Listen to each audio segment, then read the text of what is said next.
En 1935, le tracé définitif du circuit urbain de Pau est fixé et il ne changera plus. 80 ans après la victoire de l'Italien Nuvolari sur son Alfa Romeo, les pilotes actuels continuent de parcourir le même tracé sinueux qui fait de Pau un circuit de légende.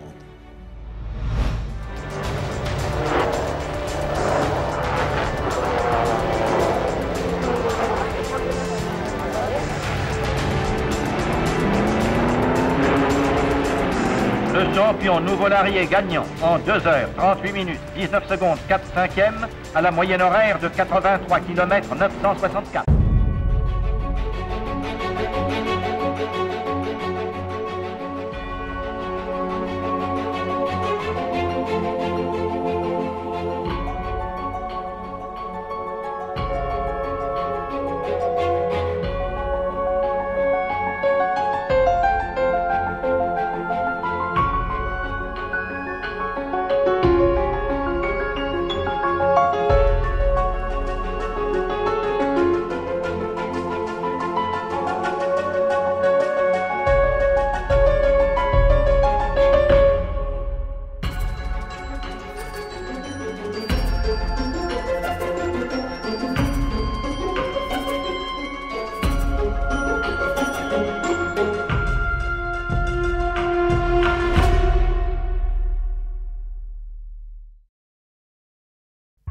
Tout commença en réalité en 1930.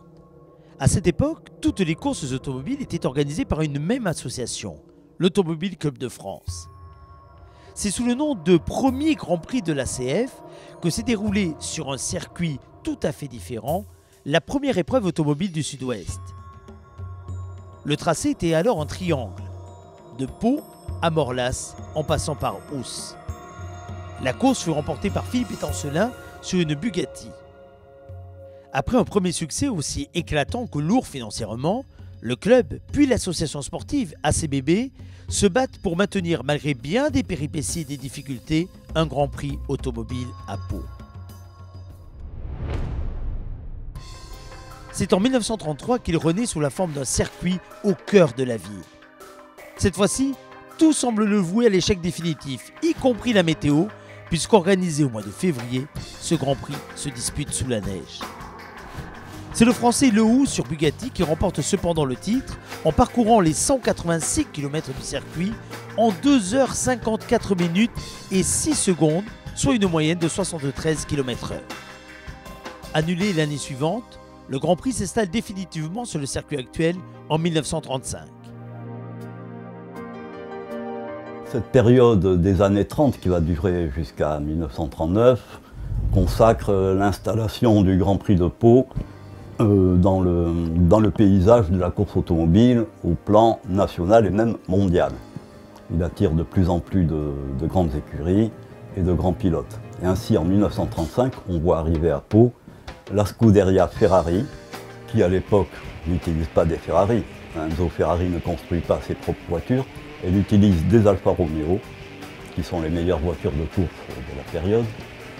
Et à Pau en 1935, les Alfa Romeo seront pilotés notamment par Tazio Nuvolari, qui est le campionissimo, le plus grand champion de l'époque, italien évidemment, qui remportera d'ailleurs ce Grand Prix de Pau 1935.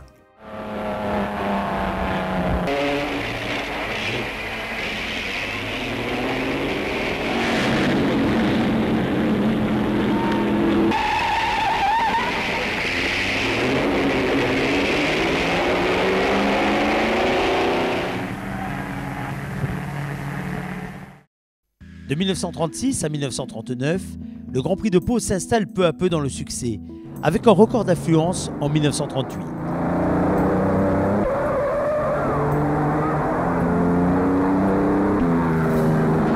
Étancelin, Vimille, Dreyfus s'imposent au palmarès, avant qu'en 1939, les Flèches d'Argent, menées par Hermann Lang, signent un doublé prémonitoire de la puissance allemande de l'époque.